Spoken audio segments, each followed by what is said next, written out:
It's a secret foundation. No, it's self-funded. I would love to do a sequel of another 13 countries, but my problem is a creative crisis, in the sense that I don't feel I will be as fresh the second time around as the first time, so I might lose a little bit of the edge. Although I know Kwan needs a job, so I want to take him around the world. Most of the restaurants, I guess, we film in were not catered to Chinese customers. So obviously, the natural thing would be to serve with forks and knives. That might be my fault in the coverage, because I kind of vaguely remember that there was chopsticks everywhere except at Jim's place. All immigrant history parallels each other. So, but I'm not aware of this woman's work other than Canada. I don't think we met anybody sort of laundry and houseboy are very typical. I don't know why, but it's sort of unheard of anywhere else. Other places, the most prevalent kind of job is opening a grocery store. And you see that in Trinidad, you see that in fact, all Trinidad, in all the villages in Trinidad and Tobago, every single little store are run by Chinese immigrants. And of course, they graduated and they become supermarkets. Like in Lima, Peru, there's the biggest supermarket chain. It's called E. Wong, Eugene Wong, and he's like a success story. And so the grocery store will be more likely. Now you notice I show that there's a shot of Jim before he went to Moose Jaw. He was hugging this white waitress, right? Remember that scene? Okay, I put that in there for a reason. Because before 1947, Alberta, Saskatchewan, and Manitoba, Chinese were not allowed to hire white waitresses for their Chinese restaurants. And that explains why only families were working as waitresses in Chinese restaurants. Just because there's a racist ruling that it was against the law to hire white waitresses. So I want to show a little bit of that as a side commentary of how Jim fraternizes now with a white waitress. Sao Paulo had one of the best restaurants because the guy was actually a chef. There's another interesting story. He and his wife swam out of China during the Cultural Revolution to Macau, and he had an apprentice in the Chinese restaurant, and he came to Sao Paulo. So we have another food there. The worst food is Cuba, and I actually had another gig in Korea, so I went to Korea right after Sao Paulo, and I was really disappointed because I had the best Korean food in Sao Paulo. I couldn't find it in Seoul anymore. So go figure. The people have often asked what's the toughest place to shoot, and other than getting caught in Israel, bombs, snipers, those are okay. They're kind of didn't bother us too much.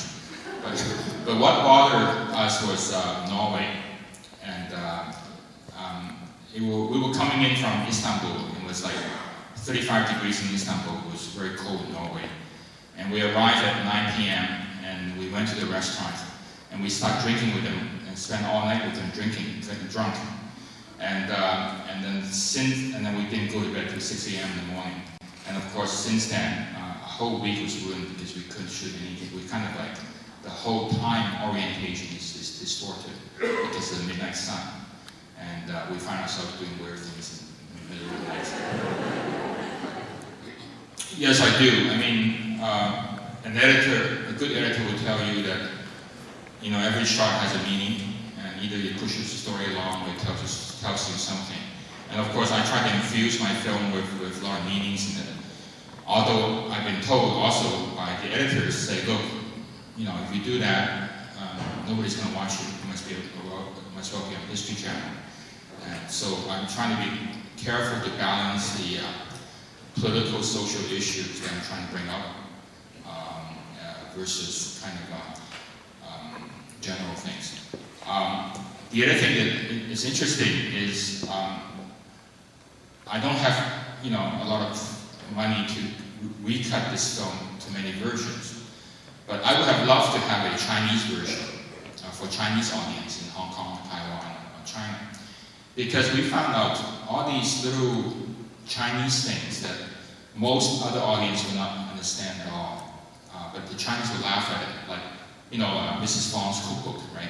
I knew that we'd get a good laugh from Hong Kong audience. We got the biggest laugh in Hong Kong. When everybody said, oh, you learned from Fong Tai. But there are interesting things like Hakka people and Cantonese people don't get along at all. They're like fighting all the time. In India and Mauritius, and you get a lot of subtext of that. And the subtext of Norwegian is that all the Cantonese will work for Swedish boats, Swedish steamship lines. All the Shanghainese will work for Norwegian lines. And that's because when the first Shanghainese got to a Norwegian ship and he started pulling all the other Shanghainese out.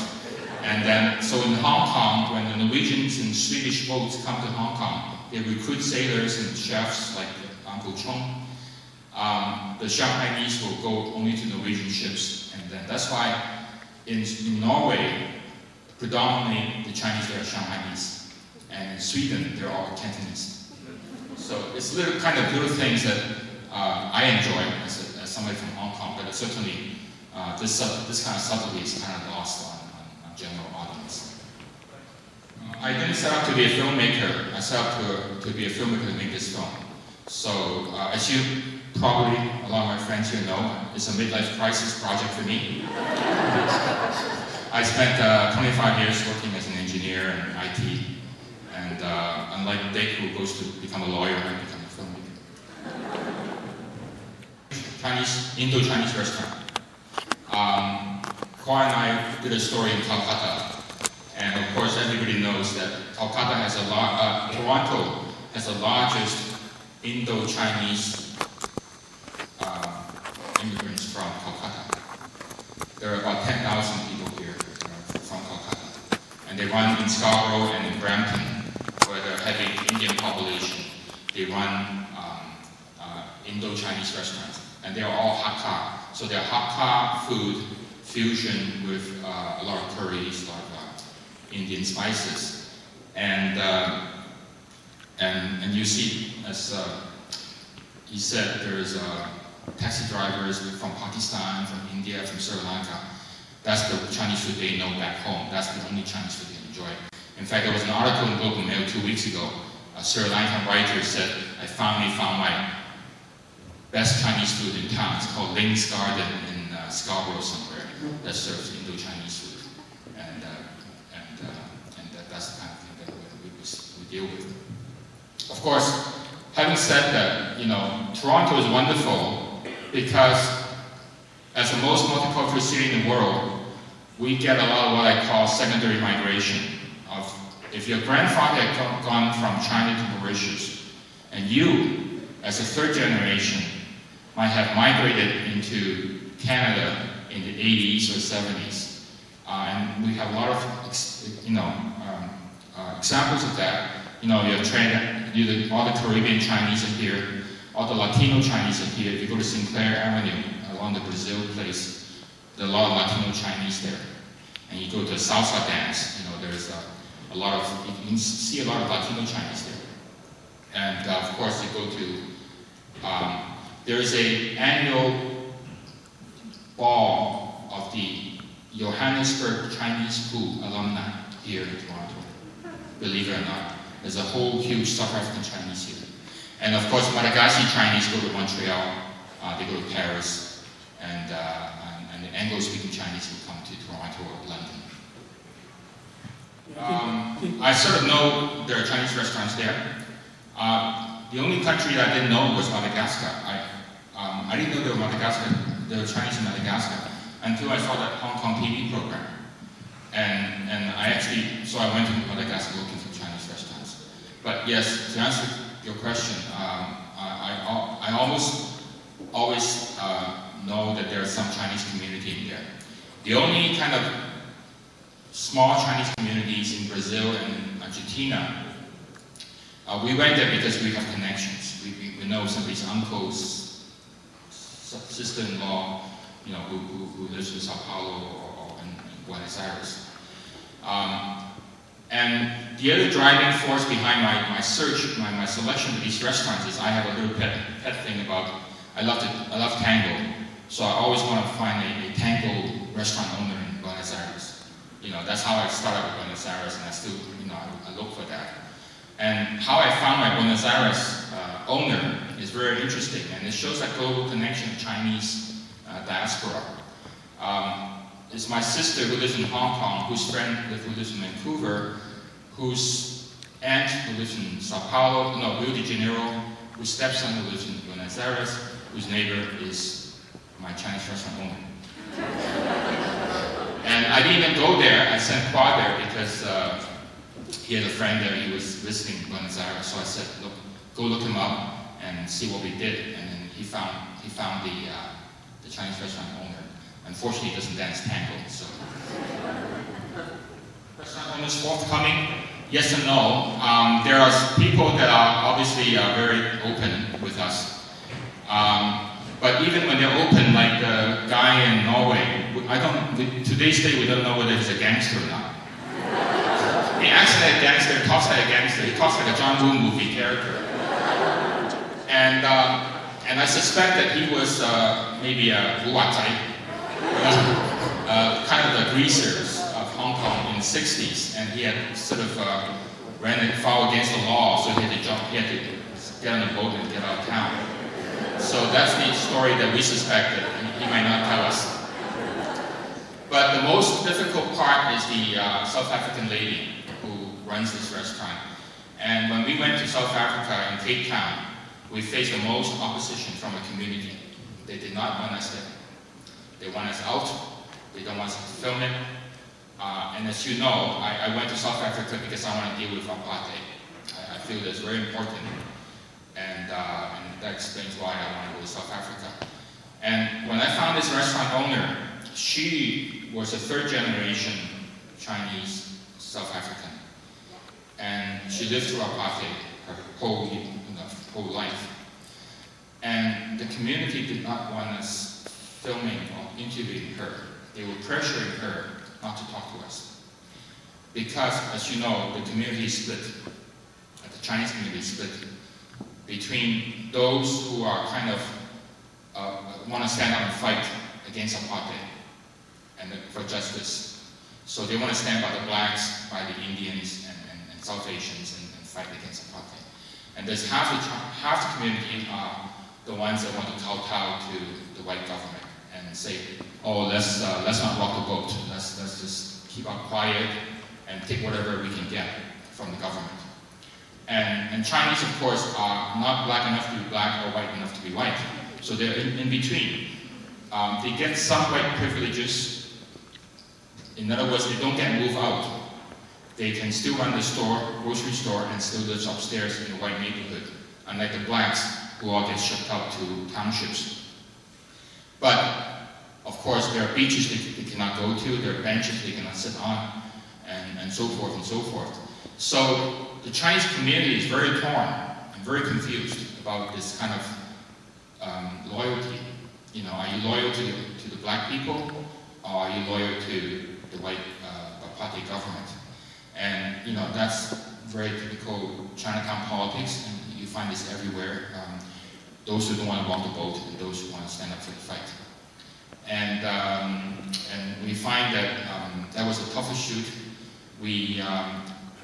I told Kwan not to even turn on camera. We just sat there and ate for 3 days, and just kind of walk her up.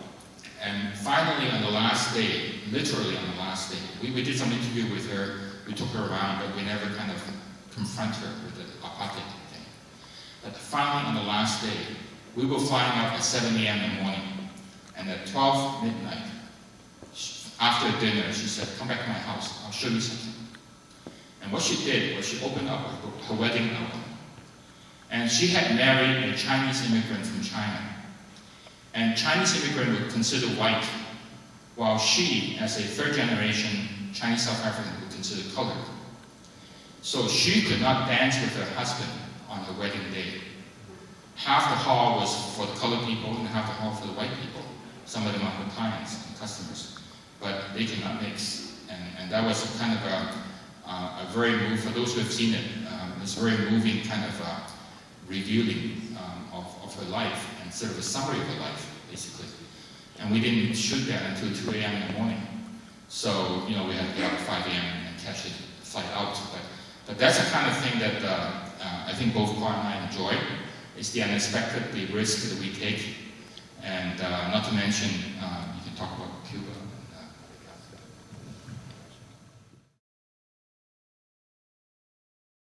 So, do you find yourself changes in personality after shooting the film? No, I pretty much reaffirms my globality. Because of my international background, I always believe in a very global citizen concept, and I find that the connection or the interconnectedness of the Chinese diaspora is really affirmative and really rewarding. Just to prove the fact that we are all one global citizen. I know that you spent a lot of time, money to make this film. What kind of achievement do you get from this film, this series of films? This is my first time as a filmmaker, so obviously it's a very creative process for me, and I think it reaffirms my kind of creative capability. I want to prove to myself I can do something more creative than engineering or IT, and it's also a wonderful way of telling a story, and I really enjoy the process, both looking for the restaurant, shooting the restaurant, and then also putting the story together. And having the wonderful audience behind me watching this film is a really wonderful experience. And I know a lot of young people, they want like you to their passion in print. But you do have this kind of experience. What kind of advice would you give to them? Don't give up. The best thing is that believe in yourself. Although we have to get some money first, but certainly you can have the means. And nowadays with digital video, you can shoot things very cheaply. You don't have to travel the world. You can sort of stay at home, but still make a wonderful film.